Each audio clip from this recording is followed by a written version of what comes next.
लेकिन मेरे सामने दो रास्ते थे इलेक्शन के बाद। एक रास्ता वो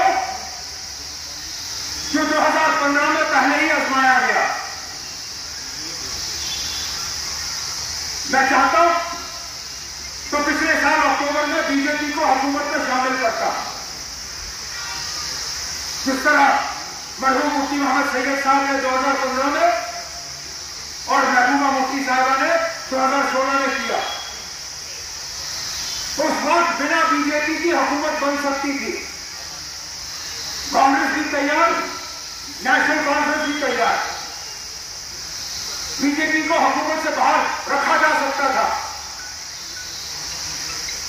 उस वक्त यह बहाना बना कि जम्मू को नुमाइंदगी देनी है। हमने इस हुकूमत में बिना बीजेपी को शामिल किए जम्मू को भी नुमाइंदगी दी। ठीक है, नहीं दी। पीर पंचाल को नुमाइंदगी दी, जम्मू के निचले इलाकों को नुमाइंदगी दी। आज डिप्टी सीएम जम्मू का है बिना बीजेपी के।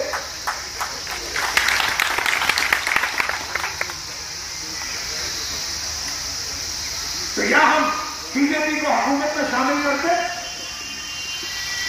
मुमकिन है शामिल करने का हमें यह तोहफा मिलता कि फटाफट वो हमें रियासत का दर्जा देते।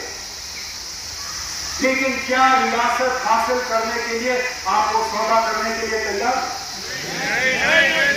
अगर आप तैयार हो मुझे बताओ, क्योंकि मैं वो सौदा करने के लिए तैयार नहीं हूं।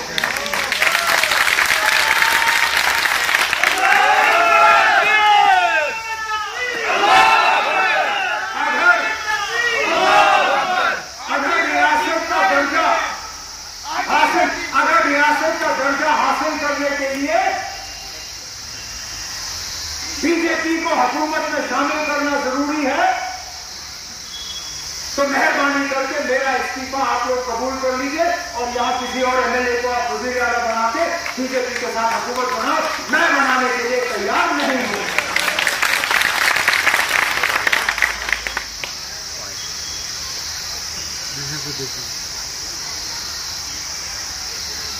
अगर इसके लिए मुझे जम्मू कश्मीर को दोबारा रियासत देखने के लिए इंतजार करना पड़े, मैं करूंगा। अगर रुपए के 100 पैसों के बजाय रुपए के 50 या 70 पैसे का काम हो, मैं वो भी तस्लीम करने के लिए तैयार हूं। लेकिन इंशाल्लाह हम काम करके ही अपने आप को आपके सामने पेश करेंगे। ये मेरा वादा है आप लोगों के साथ।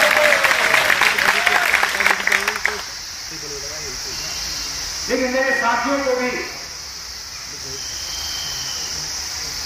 थोड़ी हिम्मत करनी होगी, थोड़ा उन ताकतों का मुकाबला करना होगा जो जम्मू कश्मीर में सिर्फ तबाही और बर्बादी चाहते हैं, जो ये देखना चाहते हैं कि हम भीख मांगे, हम घुटनों पे उतरे, हम जलील हों।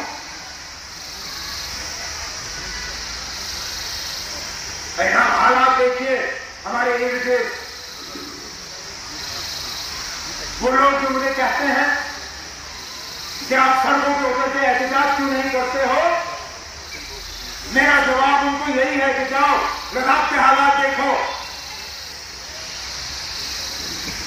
अरे ना, लद्दाख पे फायरिंग खोलने में उन्होंने 1 घंटे का इंतजार नहीं किया,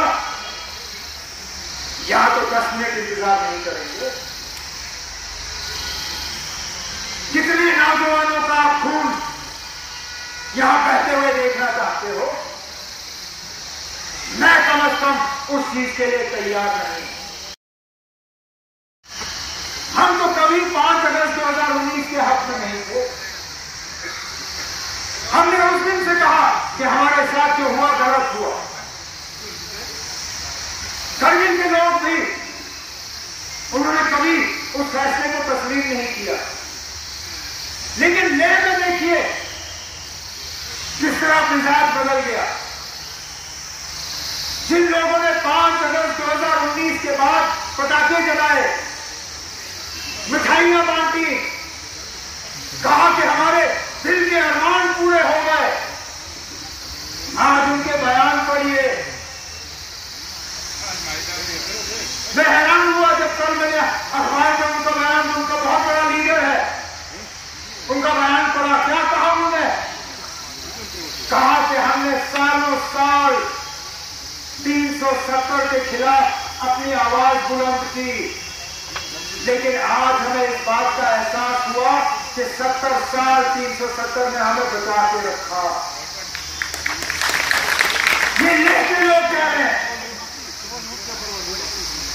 जिन्होंने 5 अगस्त को मिठाइयां बांटी, आज वो कहते हैं कि 5 अगस्त 2019 हमारी तबाही हुई। हम तो सिर्फ ये कहते हैं ना कि हमारे साथ जो वादा हुआ उस वादे को पूरा करिए, लोगों के मैंडेट का एहतराम करो, लोगों के जज्बात का एहतराम करो, लोगों की कुर्बानियों का एहतराम करो।